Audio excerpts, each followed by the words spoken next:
하나님의 말씀은 에베소서 1장 15절에서 19절까지 말씀입니다. 에베소서 1장 15절에서 19절까지 말씀을 우리 다 함께 봉독합니다.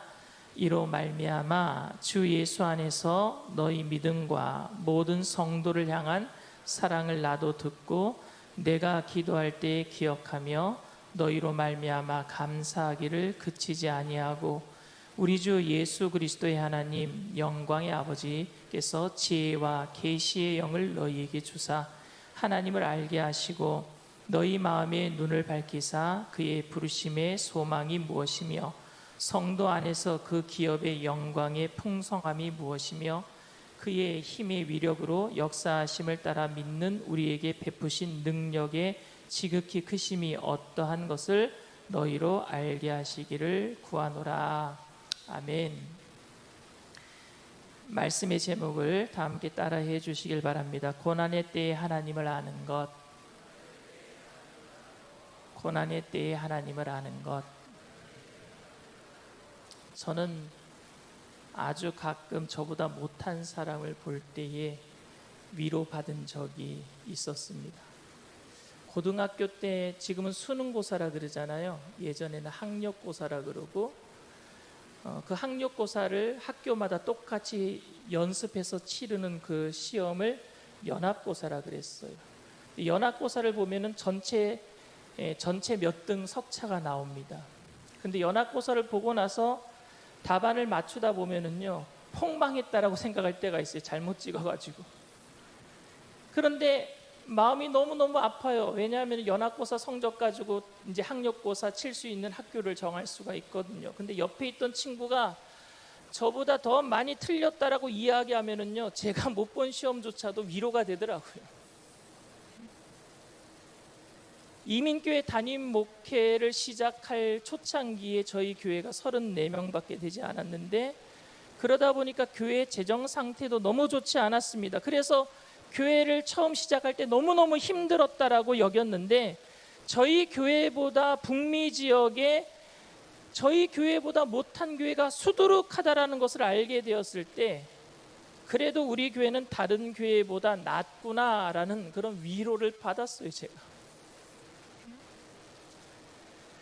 저를 늘 괴롭히던 성도님이 계셨어요. 근데 저희 교회는 그런 성도님이 한 분 정도밖에 안 계셨어요. 저를 늘 괴롭히시던 분이 계셨는데, 큰 교회 담임 목사님들을 총회 가서 만나보니까 큰 교회 담임 목사님은 성도님들 중에 괴롭히는 사람들이 한두 명이 아니고 수두룩하다라는 사실을 알게 되었을 때 제가 위로를 받았습니다. 우리는 그래도 한 명밖에 없어서.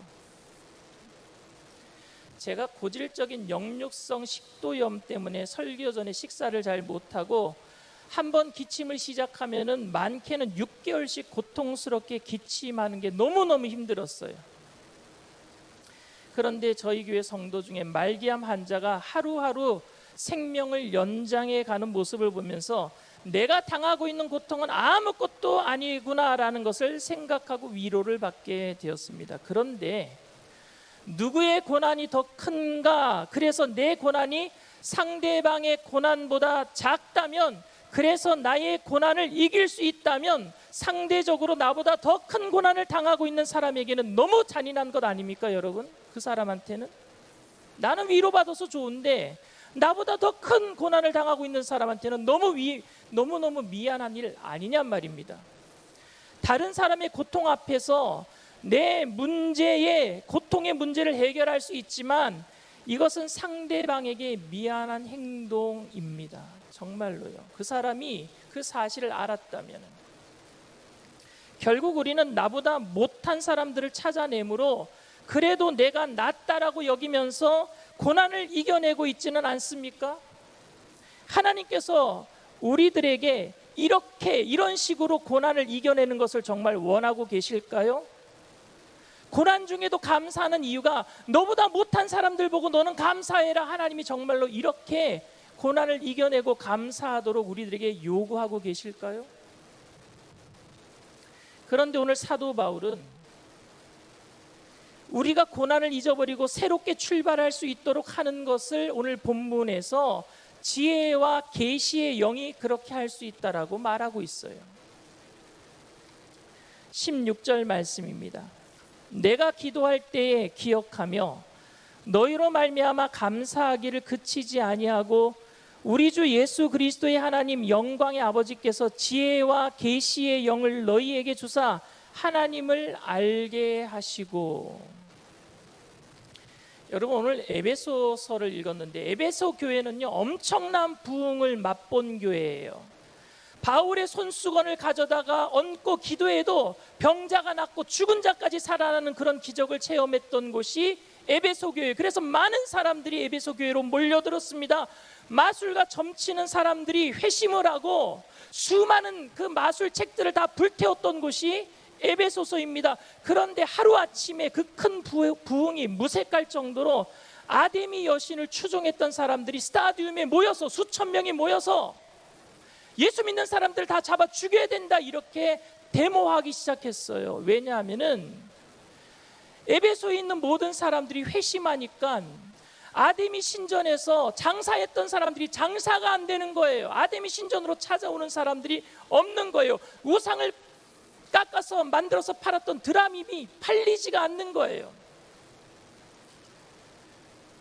그래서 결국에 아데미 신전에 장사하는 사람들끼리 모여가지고 스크럼을 짰는데 수천 명이 모이게 되었고 결국에 에베소 교회는요 된서리를 맞게 되었어요. 큰 박해를 받게 되었단 말입니다. 풍전등화와 같은 목숨의 위기를 당하게 되었단 말입니다. 교회 안으로는 분쟁이 생기고 교회 바깥으로는 엄청난 박해가 몰아칠 때에 신앙을 지킨다는 것이 얼마나 힘든 일인 것을 바울은 알고 있었어요. 이때 바울은 어떻게 에베소 교인들에게 말하는 것이 위로가 되겠습니까? 지금은 비록 힘들지만 하나님께서 합력하여 선을 이루어 주실 것입니다. 그러니까 잘 참고 견디어냅시다. 이런 긍정적인 위로는 언제나 실제로 고맙고 용기가 되기도 합니다. 근데 반대로 어쩌면은 함께 욕하고 남 탓하면 하는 것도 위로가 될 수 있을 거라고 저는 생각합니다. 물론 거기에는 해결될 기미는 없겠지만 목청을 높여 세상을 욕하고 나면은 마음이라도 좀 시원해지는 것 같아요. 그래서 남들이 막 세상을 욕할 때 제가 옆에서 장단 맞춰줄 때도 있습니다. 잘한다, 그래 맞아, 그 네 말이 맞아, 이럴 때도 있습니다. 왜? 그 사람 속 시원하라고요. 저도 저에게 찾아와서 고난과 고통 속에서 위로받고 싶어하는 성도들에게 하나님만 바라보세요, 환경보다 하나님을 붙드세요, 상황보다 말씀을 붙드세요, 문제보다 하나님이 크십니다, 이렇게 위로할 때가 많습니다. 그런데 저의 위로가 별로 성도님들에게 효과를 나타내지 못할 때가 더 많은 것 같아요. 이렇게 위로할 때 기도하기 싫은 사람에게 기도해야지만 됩니다. 기도하라고 하고, 찬양도 나오지 않는데 찬양해야 됩니다. 예배드리기 싫은데 고난 때문에 너무너무 예배드리는 것도 힘든데 예배드리면서 고난을 이겨내세요 하는 말이 그분에게 안 먹혀요. 기도가 안 나오는데 기도하라 그러고, 찬양이 안 나오는데 찬양하라 그러고, 말씀 듣기 싫어하는데 예배드리라고 하니 동기를 부여하고 기도할 수 있도록 동기를 부여해야 할 텐데 상투적인 말로 이야기하는 것 같아서 어느 때는 성도님들이 듣기에는 성의 없는 대답처럼 들릴 수 있겠다 싶기도 합니다. 제가 그냥 이렇게 정답이라고 얘기하는 것들이 고난 중에 그 의미를 찾을 수 없는 성도님들, 그래서 삶이 답답하고 신앙생활마저 답답해서 기도도 안 나오는 성도님들께 제가 어떻게 말하는 것이 여러분 정답이겠습니까? 여러분들이 문제를 가지고 저에게 찾아왔는데 목사라고 기도하면 됩니다, 예배 잘 드리세요 라고 말하는 것이 여러분들 혹시 답답해 하지는 않겠습니까? 문제 해결도 안 되는데 어떻게 여러분들에게 제가 말하는 게 답이 되겠습니까? 정말 여러분들이 기도할 줄 몰라서 저를 찾아와요? 예배드리면은 문제가 해결될 걸 몰라서 저에게 찾아와서 결국에 듣는 말이 기도 많이 해라, 예배 잘 드려라, 이 말 들으려고 저에게 찾아왔느냐 말입니다. 여러분들, 어떤 말이 성도님들께 가장 큰 힘이 될까요? 그런데 오늘 바울의 기도는 제가 했던 그동안의 어리석은 답변들을 바로 바라보게 만듭니다. 사도 바울은 고난 중에 에베소 교인들에게 하나님의 택하심과 예수님의 속량하심 그리고 성령님으로 인해 하늘의 기업의 상속자로 인치심과 보증을 받았다라고 에베소서 1장 3절에서 14절까지 설명을 했어요. 고난받는 그들에게 가장 중요한 게 뭐냐? 너희들은 하나님께서 예정하셨어. 그리고 예수 그리스도의 피로 값주고 산 사람들이야. 그리고 성령님께서 하늘의 기업을 보증하시고 그래서 인치셨어. 그러니까 하늘나라가 너의 것이야 라고 먼저 얘기를 했어요. 그게 전에 있던 에베소서 1장 3절에서 14절까지 말씀이에요. 에베소 1장 1절 2절은 인사이고요, 3절부터 14절까지가 지금 제가 설명한 이야기예요. 그리고 15절 16절은요 감사하고요, 그리고 17절에 오늘 정답을 얘기하고 있어요. 15절부터 17절 말씀입니다. 이로 말미암아 주 예수 안에서 너희 믿음과 모든 성도를 향한 사랑을 나도 듣고 내가 기도할 때 기억하며 너희로 말미암아 감사하기를 그치지 아니하고 우리 주 예수 그리스도의 하나님 영광의 아버지께서 지혜와 계시의 영을 너희에게 주사 하나님을 알게 하시고, 영광의 아버지께서 지혜와 계시의 영을 너희에게 주사 하나님을 알게 하시고 라고 기도했습니다. 여러분, 지혜와 계시의 영은요 성령을 가리키고 있습니다. 어떻게 보면 사도 바울의 이 기도도 고난을 당하면서 혼란스러운 분들에게 시원한 답변이 되지 못할 수도 있습니다. 기쁨보다는 원망으로 쉽게 분노하며 하나님께 날마다 하나님의 계획이 무엇이길래 나를 이렇게 힘들게 합니까? 반문하는 사람들에게 속 시원한 답변은 되지 못하는 것 같습니다. 바울은 자신이 성도에게 답변하는 것이 아니라 성령께서 알게 해주시기를 원한다라고 기도했어요. 내가 답변을 얘기하는 게 아니라 성령께서 너희들에게 알게 해주시기를 원한다라고 얘기합니다. 고난 중에 있는 성도들에게 제가 답변하는 것은 한계가 있고 또 궁극적으로 제가 무조건 긍정적으로 잘 될 거야 라고 했다가 안 되면 하나님의 이름을 부도수표 남발하는 것밖에 되지 않지 않습니까? 그러니까 그런 말 내가 안 하고 하나님이 알게 해주실 것이다, 이 말은 사도 바울이 위로하는 것이 전적으로 내 책임이 아니라 하나님 책임입니다 이렇게 책임 전가하는 말이 아니에요. 바울이 답을 알고 있지만 그 답을 바울이 말하지 않고 성령께서 각자 개인에게 고난을 당하고 있는 당사자들에게 알려주시기를 원하고 있다는 겁니다. 제가 북미 지역에서 우리 여의도 순복음교회 목사님들이 모여있는 총회가 북미 총회예요. 거기 총무를 했었어요. 근데 총무다 보니까 저한테 전화가 자주 와요. 이 일은 뭐 때문에 이런 겁니까? 왜 이런 일들이 일어납니까? 왜 여의도 순복음교회 선교국에서 뭐 이런 일들을 왜 결정했습니까? 제가 답을 알아요. 근데 그 답을 알더라도 제가 답변해 주는 것을 안 믿을 수도 있어요, 그분들이.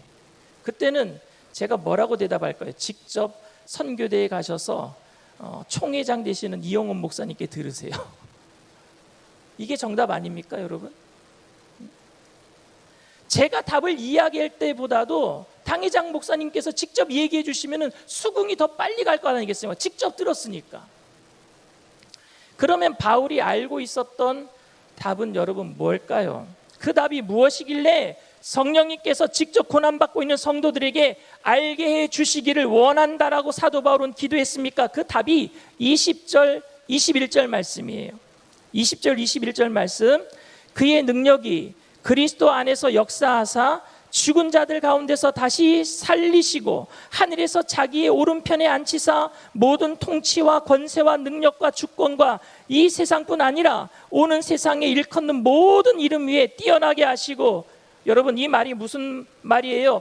바울은 지금 고난받고 있지만 그래도 그 고난 속에 있는 교회와 성도를 통해서 하나님의 통치가 세상 모든 사람들에게 알려지기를 원했고 그 사실을 성령께서 성도님들에게, 에베소 교인들에게 알게 해주시기를 원한다라고 얘기하고 있는 거예요. 무슨 얘기냐?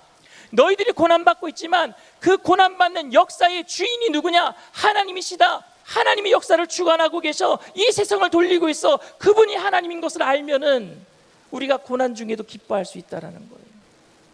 역사의 주관자, 역사의 통치자, 세상의 주관자는 하나님이시다. 사실 이 말씀 또한 고난 중에 있는 사람들에게는 실제적인 도움이 되지 못합니다. 그런데 생각하면 생각할수록 정답은 이것밖에 없습니다. 하나님이 모르는 역사라면 우리를 어떻게 도와주실 수 있겠어요? 내가 고난 속에 있는데 하나님이 모르는 역사라면 어떻게 하나님이 도와주실 수 있겠습니까? 그런데 하나님이 보고 계시기 때문에 분명히 합력해서 선을 이루어 주실 줄 믿습니다. 하나님의 역사란 말입니다. 우리의 고난의 역사는 왜 이런 고난이 나에게 다가온 것이야 라고 이유를 알기보다는 고난 중에도 묵묵히 나의 삶을 통해서 이 세상의 주권자가 바로 하나님 되심을 고백하며 나타내는 삶이 교회와 성도가 해야 될 일이라는 사실을 성령을 통해서 깨닫기를 원한다. 사도 바울은 오늘 이야기하고 있어요. 바울은 에베소서 5장 6장에 고난 중에 있는 성도가 어떻게 하나님을 세상의 주권자로 고백하는지에 대해서 실제적인 예를 들어서 설명합니다. 에베소서 5장 6장을 보면은요, 그게 뭐냐? 바로 가족을 사랑하는 일이라고 얘기를 해요. 그게 뭐냐? 거짓말하지 않고 참된 말을 하는 것이라고 얘기합니다. 그것이 뭐냐? 부지런하여서 다른 세상 사람들 앞에 본이 되는 일을 하는 것이라고 얘기하고 있어요. 모든 일들이 일상생활 속에서 하나님의 나라를 세워가는 것, 그게 우리가 해야 될 일이에요. 고난받는 우리의 삶 속에서. 여러분, 진리가 어디에 있는 줄 아십니까? 특별한 곳에 진리가 있는 것이 아니라 평범 속에 진리가 있어요. 우리 생활 속에 주님의 역사, 하나님의 나라가 살아있다라는 그 역사를 나타낼 수 있는 곳이 어디냐? 교회가 아니라 삶이란 말입니다. 기도원이 아니라 여러분들의 생활 터전이란 말입니다. 이것이 성령을 통해서 고난 중에 답변을 받고 순종하는 사람들의 삶의 모습인 줄 믿습니다. 우리가 무엇 때문에 일을 합니까? 먹고 살기 위해서 일을 해요. 그런데 먹고 사는 문제가 막히면 우리들은 고난의 시작이라고 얘기를 합니다. 그 먹고 사는 문제가 길어지면 고난이 심해졌다라고 생각하고 분노와 원망, 하나님께 고난의 이유에 대해서 설명해 달라고 따지기도 합니다. 그런데 우리의 목적은 여러분, 먹고 사는 것에 있지 않고 하나님의 나라를 세우는 데 있는 줄 믿습니다. 먼저 그 나라와 그 의를 구하는 거예요. 무엇을 먹을까, 입을까, 마실까 염려하는 것은 이방인들이 하는 것이에요. 우리는 주님의 나라를 위해서 사는 줄 믿습니다. 그리스도인의 삶은 하나님의 경륜을 알아가는 거예요. 우리를 구원하신 하나님의 그 경륜, 그걸 알아가는 거예요. 하나님의 경륜을 알기 위해서는 바로 지혜와 계시의 영이신 성령을 통해서밖에 알 수 없습니다. 우리가 고난받고 있는 이 순간에도 하나님의 나라는 계속해서 세워지고 이루어져 가는 줄 믿습니다. 예수님의 재림의 때는 계속해서 앞당겨지고 있는 줄 믿습니다. 바울은 이것을 알기를 원했고, 그래서 바울은 자신이 대답할 것이 아니라 성령께서 우리들을 깨닫게 해주시기를 원하고 그렇게 기도했습니다. 혹시 여러분들이 당하고 있는 고난의 이유를 알게 되면 그 고난을 감당할 수 있을 것이라고 여러분들 자신합니까? 고난의 이유를 안다고 그 고난을 쉽게 통과할 수 있는 사람은 아무도 없어요, 여러분. 그래서 바울은 성령께서 고난의 이유를 알게 해 주실 것이라고 말하지 않았습니다. 그저 바울은 고난의 현장에서 이유도 모른 채 힘들어하는 우리들이 성령을 통해서 하나님께서 이 세상의 주인이라는 사실과 그 하나님의 나라가 세워져 가고 있음을 알기를 원했어요. 과거의 영광을 잃어버리고 지친 에베소 교인들에게 바울은 옛날의 영광을 회복할 것이라고 말하지 않았습니다. 다시 부흥할 거야. 다시 태평성대가 이루어질 거야. 다시 우리가 사람들에게 핍박받지 아니하고 예배 드릴 수 있는 평화로운 시대가 올 거야 라고 말하지 않았습니다. 지혜와 계시의 영이 임하여 하나님의 뜻을 알게 될 것이라고, 그것을 원한다라고 말했습니다. 저도 여러분들이 코로나19가 이제 3년째 접어들었어요. 코로나19 이전의 삶으로 완전히 원상복귀가 될 것이다. 옛날의 영광을 회복하고 옛날에 우리 청장영국이 부흥했던 그 많은 숫자가 모여서 함께 예배드릴 것이다. 그렇게 회복을 위한 기도를 저도 하고 싶어요. 근데 오늘 바울의 기도를 보면은 그런 기도보다는 지혜와 계시의 영이신 성령의 임재를 체험하고 그 고난 중에서도 우리가 하나님께 버림받지 않고 하나님이 우리를 예정하시고 예수님이 우리를 위해서 피를 흘려서 속량하시고 성령님께서 하늘의 그 기업을 우리에게 인치시고 보증해 주신 그 구원의 확증 속에서 기뻐하면서 하나님의 사람으로 하나님의 나라를 세워가는데 고난의 삶의 현장에서 오늘도 여러분들에게 맡겨진 일들을 묵묵히 해나갈 때에 하나님의 나라는 우리를 통해서 오늘도 세워지게 될 줄 믿습니다. 그 일을 깨닫고 해나가는 저와 여러분들 다 되시기를 주님의 이름으로 축원을 드립니다. 잠시 기도합니다. 사랑과 은혜가 풍성하신 좋으신 하나님, 고난의 현장 속에서 성령님, 지혜의 영이신 계시의 영이신 성령님께서 우리를 깨닫게 하시고 하나님의 역사가 우리를 통해서 최선을 다하는 고난의 현장 가운데서 최선을 다하는 우리를 통해서 하나님 나라가 오늘도 세워져감을 알게 하시고 이 일을 통해서 우리가 뒤로 물러서지 아니하고 아버지 주님 앞에 기쁨과 감사함으로 계속해서 전진 또 전진해 나가는 믿음의 청년들 다 되게 하여 주시옵소서. 감사드리며 예수님의 이름으로 기도드리옵나이다. 아멘. 문제가 있으시면 가슴에 아픈 곳이 있으신 분은 믿음을 가지고 아픈 곳에 손을 얹으시길 바랍니다. 사랑과 은혜가 풍성하신 좋으신 하나님, 고난의 때에 주님을 알기를 원합니다.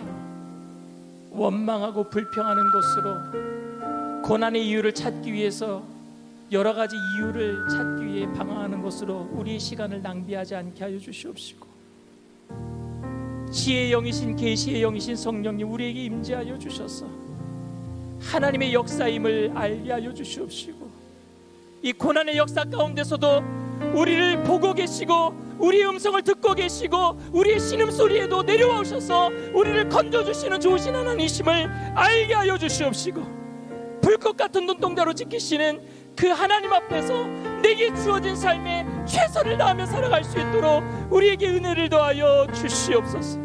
마음 뺏기지 않게 하여 주시옵소서. 마음 뺏기지 아니하도록 성령님 우리 가운데 찾아와 주시옵소서. 성령님 환영합니다. 인정합니다. 모셔드립니다. 의지합니다. 바람같이 불같이 생수같이 임하여 주시옵소서. 이 시간 나타낸 예수의 피로 명하노니 마음의 두려움과 염려의 세력가 난 길로 왔다 일곱 길로 도망갈지어다. 가정을 해방하는 의감의 세력도 떠나갈지어다. 예수의 피로 주고 명하노니 떠나갈지어다. 주님, 우리의 가정을 지켜주시옵소서. 우리의 삶을 지켜주시옵소서. 내 마음을 지켜주시옵소서. 수고하고 무거운 모든 짐을 주님 발 앞에 내려놓습니다. 남들에게 소문날까봐 이해하게 하지 못했던 나만의 그 창피했던 문제까지도 주님 아시오니 이 시간 그 마음속 깊숙이 있는 그 외로움들 다 어루만져 주시옵시고 터치하여 주시옵시고 위로하여 주시옵소서. 이 시간 아픈 곳에 믿음을 가지고 손을 얹어 싸우니 이 시간 치료의 강선을 바라여 주시옵시고 깨끗이 고쳐주시옵시고 코로나19의 모든 두려움과 염려도 떠나가게 하여 주시옵시고 인생의 모든 질병을 치료 안 받고 강건한 몸으로 주님 오시는 그날까지 때를 얻든지 못 얻든지 주님 말씀 전하며 살아가는 전도의 일꾼 되게 하여 주시옵소서. 나사렛 예수의 피로 명하노니 저주받는 질병의 세력 한 길로 왔다 일곱 길로 도망갈지어다.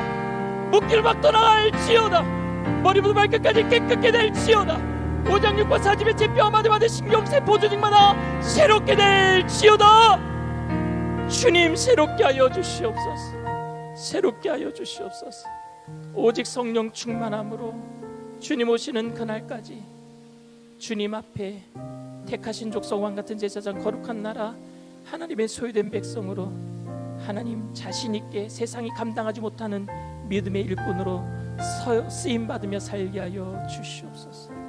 감사드리며 예수님의 이름으로 기도드립니다. 아멘. 지금은 우리 주 예수 그리스도의 무한하신 은혜와 아버지 하나님의 영원하신 사랑과 보혜사 성령님 내주교통 충만하시고 위로하시는 축복이 고난의 시기 가운데 지혜와 계시의 영을 통해서 하나님을 알고 그 하나님의 도우심을 바라보며 믿음으로 묵묵히 살아가겠다고 결단하는 우리 청년들, 개인, 가정, 사업, 직장, 자녀, 학업생활, 범사 전체 위에 지금으로부터 영원토록 함께 하실지어다. 아멘.